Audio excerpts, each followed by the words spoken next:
Bismillahirrahmanirrahim. Alhamdulillah hamdan katsiran tayyiban mubarakan fih kama yuhibbu rabbuna wa yardah, wa nusalli wa nusallim ala habibina wa qudwatina nabiyyina Muhammadin wa ala alihi wa sahbihi wa man walah ma ba'du.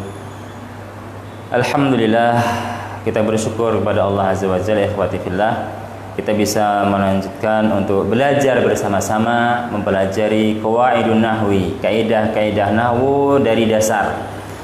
Dan langsung saja, yang mana sebelumnya kita telah menyampaikan, terakhir yang kita bahas adalah tanda-tanda isim.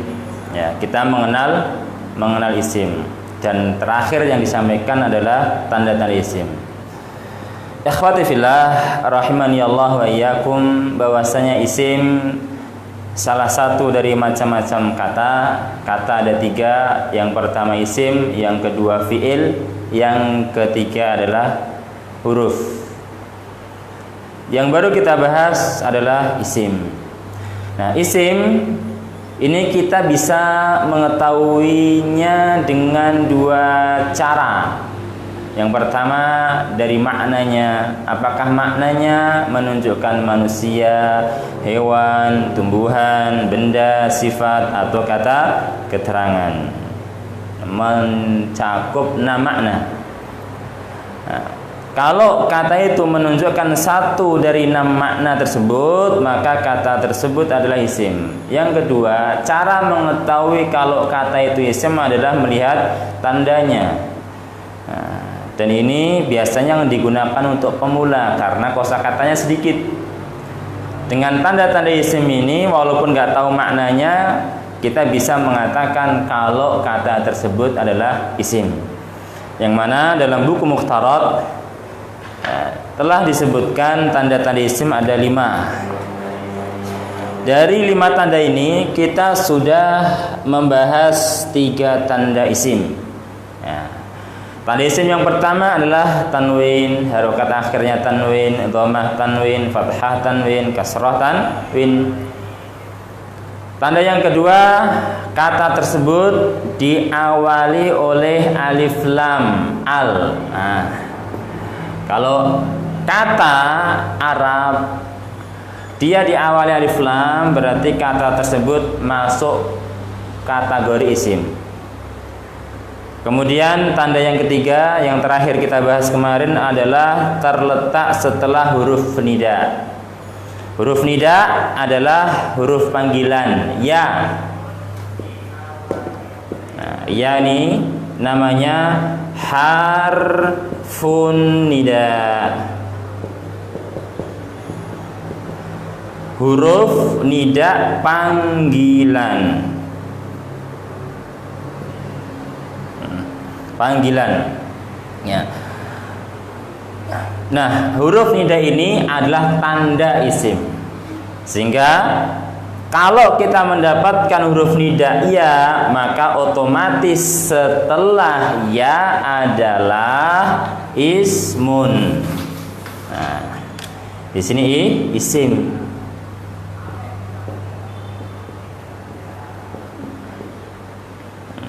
Ya Muhammadu. Muhammad isim. Kenapa kita bisa mengetahui isim? Karena terletak setelah huruf nida.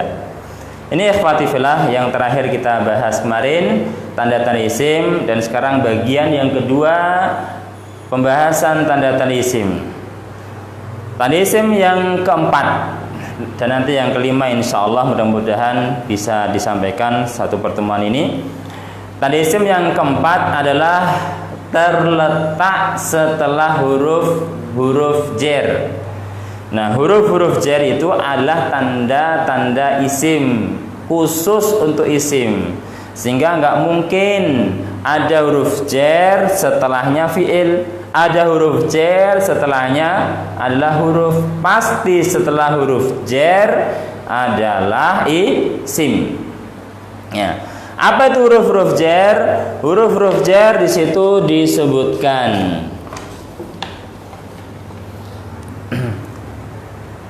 Ada min, ila, an, ala, fi, kabili.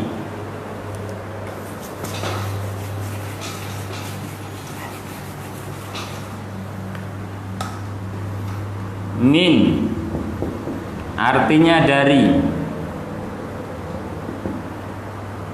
Min, an dari juga artinya.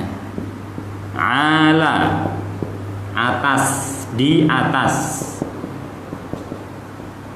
Ala min, an, ala, fi di dalam. An, ala, ila, ke, kemudian ka, ini ka, seperti, kemudian bi, dengan, kemudian li, untuk. Ya, di sini min, an, ala, fi, ila, ka, bi, li. Ada 1, 2, 3, 4, 5, 6, 7, 8.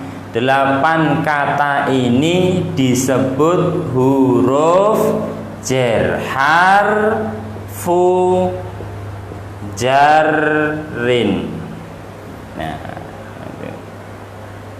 kalau kita mendapatkan salah satu dari huruf jar ini, berarti setelahnya isim. Kita mendapatkan kata min dalam Al-Quran mungkin, dalam hadis mungkin, dalam belajar bahasa Arab mungkin. Maka kata yang terletak setelah min, maka dia adalah huruf jar. Kita mendapatkan kata ala. Ala termasuk huruf jar, tanda isim khusus. Maka kalau kita mendapatkan kata ala, otomatis kata yang setelahnya adalah isim. Ya. Yang ini 5 kata di atas ini sering dipakai ya, dalam Al-Quran, dalam hadis, dalam percakapan itu sering dipakai juga. Ini juga sering dipakai. Ya. Kita berikan contoh.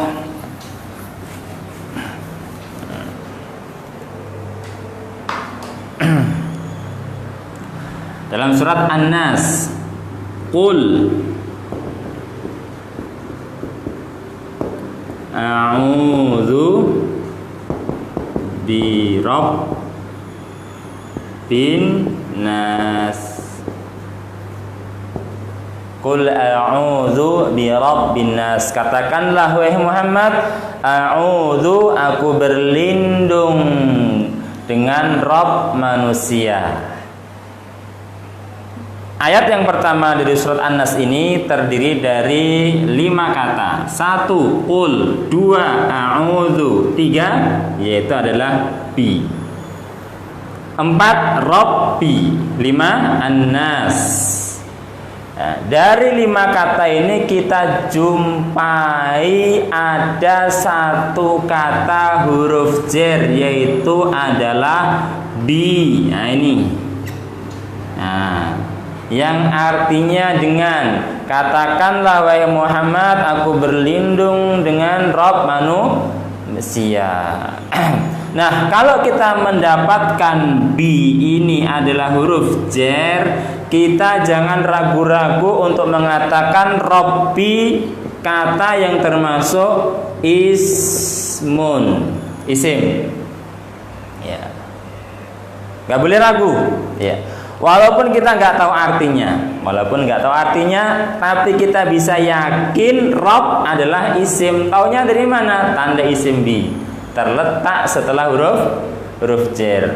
Qul a'udzu bi rabbin nas, malikin nas, ilahin nas, min syarril waswasil khannas.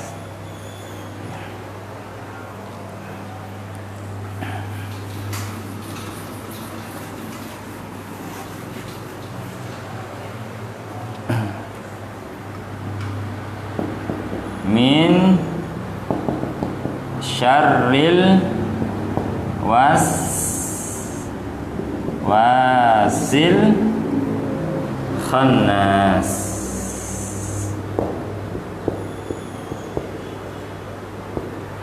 Dari kejahatan bisikan-bisikan syaitan yang sering bersembunyi.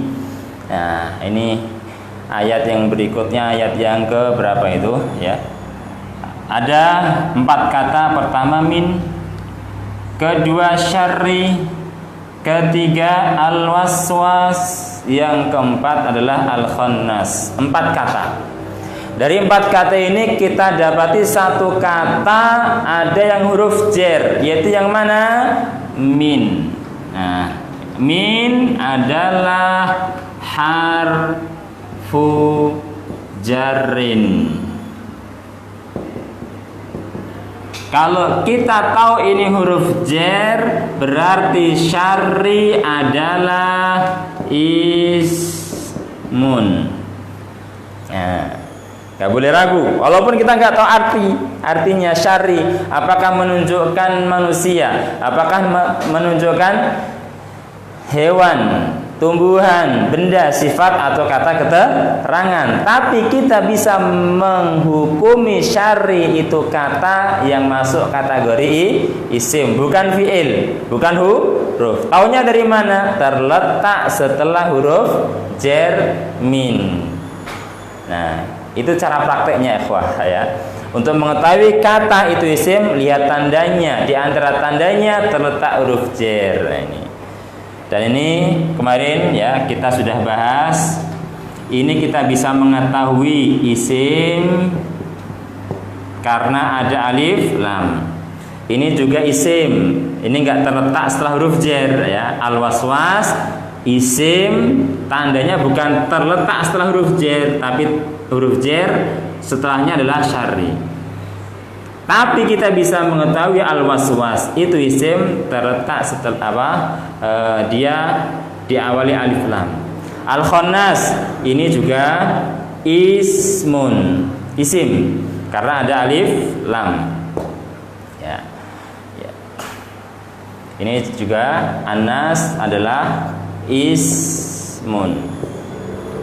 Kalau tidak ada tanda isimnya, kita nggak tahu artinya, ya kita sambil berjalan. Kita belum memasuki pembahasan fi'il, kita belum memasuki pembahasan huruf. Kita baru mengenal isim dulu. Kalau nggak ada tanda isim, nggak tahu artinya, maknanya, menunjukkan manusia, hewan, tumbuhan, benda atau sifat, nggak tahu, maka kita nanti dulu sabar. Kita pelan-pelan istiqomah. Dengan istiqomah itulah yang akan menghasilkan keberkahan insyaallah. Ya. Tadi ini huruf jer. Kita tambah satu contoh lagi. Ya. Satu contoh bukan dari Al-Qur'an, bukan dari hadis.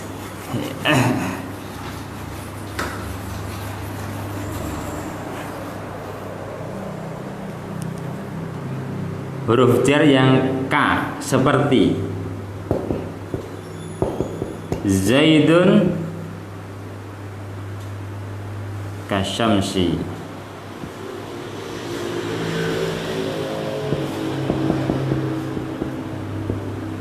Zaidun kasyamsi. Zaid seperti matahari.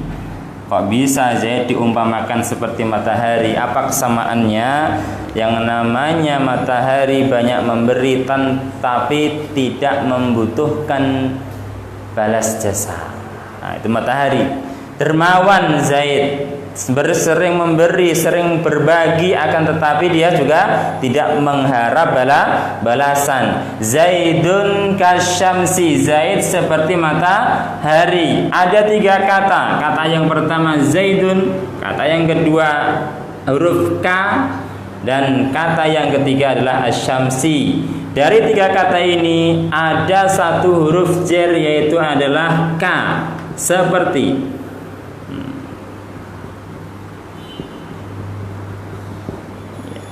kalau kita tahu ini huruf jer, K itu huruf jer, harfu jarrin Jangan ragu untuk mengatakan asyamsi adalah ismun.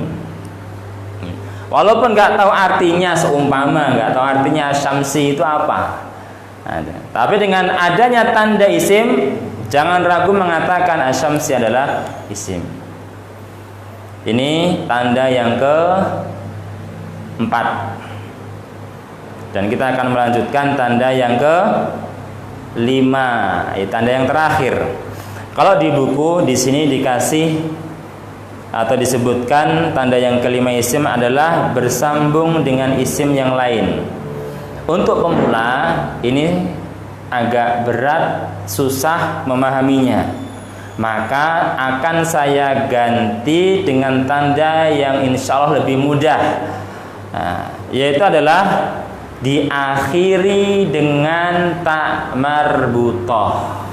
Sehingga tanda yang ke-5 tidak memakai yang disebutkan di buku, akan tetapi saya tambahkan diakhiri huruf ta marbutoh. Marbutoh melingkar, diikat. Atau kalau sambung seperti ini, ini namanya ta marbutoh. Dan ta marbutoh ini adalah tanda isim. Maksudnya apa?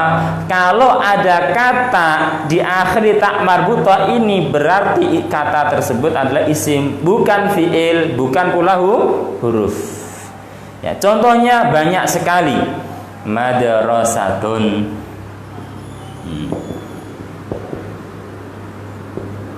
Madrasatun. Nah, madrasatun adalah sekolahan. Sekolahan diakhiri ta marbutoh. Surat yang pertama namanya adalah surat Al-Fatihah.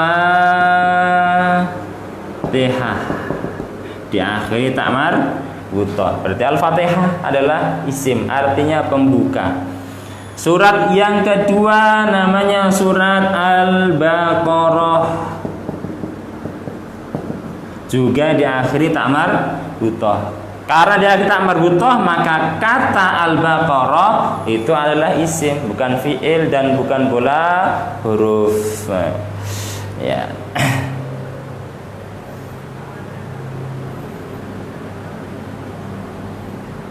Nah, ini ikhwah sekalian, insyaallah tanda ini lebih mudah ya. Tanda ini yang kelima lebih mudah, yaitu di akhir ta marbutoh kita tambahkan lagi syajaratun,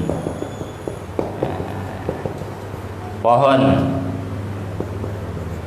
Ya, pohon di akhir ta marbutoh. Berarti syajaratun adalah isim.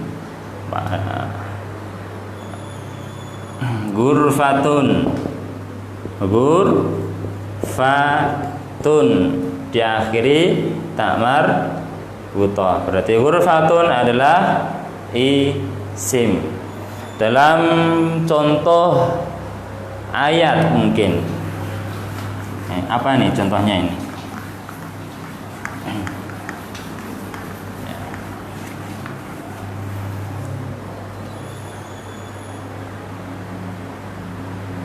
Untuk contohnya ya, tidak dari Al-Quran nggak bisa, harus mencari dulu. Ini dalam hadis juga mencari dulu ya. Insya Allah, tapi walaupun nggak disebutkan contoh dalam kalimat, tapi kita bisa memahami kalau yang namanya ta marbutoh adalah termasuk tanda khusus untuk isim ya. Ini kita berarti selesai membahas tanda isim ya. Dan perlu diketahui ikhwah sekalian, kadang-kadang isim itu menerima lebih dari satu tanda. Kadang menerima lebih dari satu tanda. Seperti misalnya gini, Zahaba at-talibu ilal madrasati.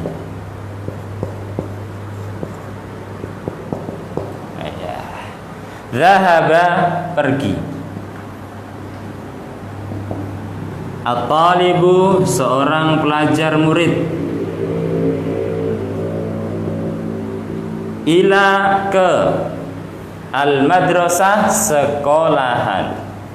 Sekolahan. Ya.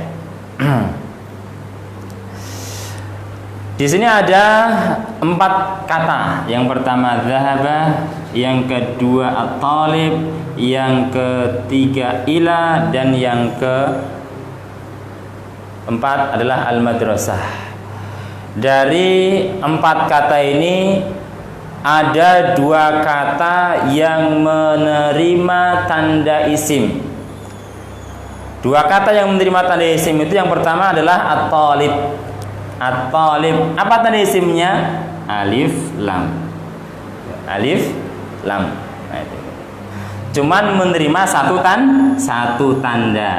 Tuh, 1 tanda. Tapi walaupun sudah menerima 1 tanda saja, kita bisa mengatakan at-talib adalah isim. Dan demikian juga ikhwah, dari segi makna pun dia juga menunjukkan isim, karena at-talib menunjukkan manusia. Sehingga dari segi makna kena dia adalah isim, dari tandanya ada tandanya alif lam. Nah, ini kata yang pertama yang menerima tanda isim. Kemudian kata yang kedua yang menerima tanda isim adalah kata al-madrasah. Kata al-madrasah ini dia menerima lebih dari 1 tanda isim. Yang pertama tandanya adalah ila, huruf jar, terletak setelah huruf jar. Yang kedua tandanya adalah alif lam. Yang ketiga tandanya adalah ta marbutoh. Ada 3 tanda. Nah, ini ada 3 tanda, otomatis kita jangan sampai ragu untuk mengatakan al-madrasah adalah isim, walaupun nggak tahu arti maknanya. Yang 1 aja nggak boleh ragu, apalagi di sini ada 3 tanda isim. Harus yakin mantap kalau al-madrasah, walaupun nggak tahu artinya, seumpama ismun, bukan fi'lun, fi'il, bukan huruf. Ya. Adapun untuk mungkin ada yang bertanya ini seperti zahaba, ini jadi apa? Apakah dia termasuk isim? Ya, kan nggak ada tandanya, juga nggak tahu artinya. Mungkin ini nanti dulu ya, kita selesaikan dulu pembahasan macam-macam kata, fi'il dan huruf, belum kita bahas. Ya. Ya, ini ikhwah sekalian rahimani Allah wa iyyakum, tentang tanda-tanda isim. Dan kita lanjutkan sedikit tentang fi'il ya. Ya, kita lanjutkan sedikit tentang fi'il. Kita nggak akan membahas macam-macam fi'il itu apa, fi'il ada berapa, kita tidak akan bahas. Kita ingin mengenal yang kata yang termasuk fi'il itu seperti apa toh ya. Ini mungkin kita mengenal dulu apa itu fi'il, dan insya Allah untuk pertemuan berikutnya kita sampaikan tanda-tanda fi'il. Untuk fi'il itu adalah kata kerja predikat. Nah, itu kata kerja predikat ini disebut dengan fi'il, macam kata yang kedua ya. Maka predikat atau kata kerja seperti makan, terus minum, pergi, tidur, terus masuk, nulis, dan seterusnya. Ini adalah predikat, kata kerja. Kalau diarabkan, nanti Arabnya itu adalah fi'il. Makan, bahasa Arabnya adalah akala. Minum, bahasa Arabnya adalah syariba. Pergi, bahasa Arabnya adalah zahaba. Tidur, bahasa Arabnya adalah raqada atau nama. Masuk, bahasa Arabnya dakhala. Menulis, bahasa Arabnya adalah kataba. Ya. Bahasa Arabnya dari akala, syariba, dhahaba, nama, raqada, dakhala, kataba. Ini disebut dengan fi'lun, macam kata yang kedua, alias kata kerja. Nah, kata kerja, predikat. Nah, ini. Sehingga untuk mengetahui kata ini fi'il atau bukan, cara yang pertama melihat maknanya. Ya, otomatis ini kan memang banyak, mungkin belum ada kosakata, banyak kosakata sehingga sulit untuk mengatakan ini fi'il atau tidak. Maka insya Allah nanti pertemuan berikutnya akan kita sampaikan tanda-tanda fi'il. Untuk sementara, mengetahui kata itu fi'il, lihat maknanya. Apakah dia itu predikat atau tidak, kata kerja atau tidak. Kalau menunjukkan kata kerja, maka dia adalah fi'il. Adalah fi'il. Ya. Sehingga dari segi makna, fi'il dengan isim sudah berbeda. Isim, kata yang menunjukkan manusia, hewan, tumbuhan, benda, sifat, atau kata keterangan waktu. Kalau fi'il, kata yang menunjukkan perbuatan, predikat, kata kerja. Sehingga dari segi makna antara isim dan fi'il sudah berbeda. Itu. Ini untuk sementara, ikhwati fillah, pertemuan kali ini. Mudah-mudahan yang singkat ini diberkahi oleh Allah Subhanahu wa taala, memberikan manfaat yang banyak kepada saya pribadi dan teman-teman sekalian dalam mempelajari ilmu nahwu. Mudah-mudahan Allah Subhanahu wa taala memberikan istiqomah dalam belajar ilmu ini. Mudah-mudahan Allah Subhanahu wa taala memberikan kemudahan untuk mempelajari, memahami qawaidun nahwi ini, sehingga kita bisa mudah untuk memahami kalamullah, memahami sunnah-sunnah Rasulullah sallallahu alaihi wasallam, memahami penjelasan para ulama ketika mereka menjelaskan Al-Quran dan hadis-hadis Rasulullah sallallahu alaihi wasallam. Kita akhiri, subhanakallahumma wa bihamdika asyhadu an la ilaha illa anta astaghfiruka wa atubu ilaik.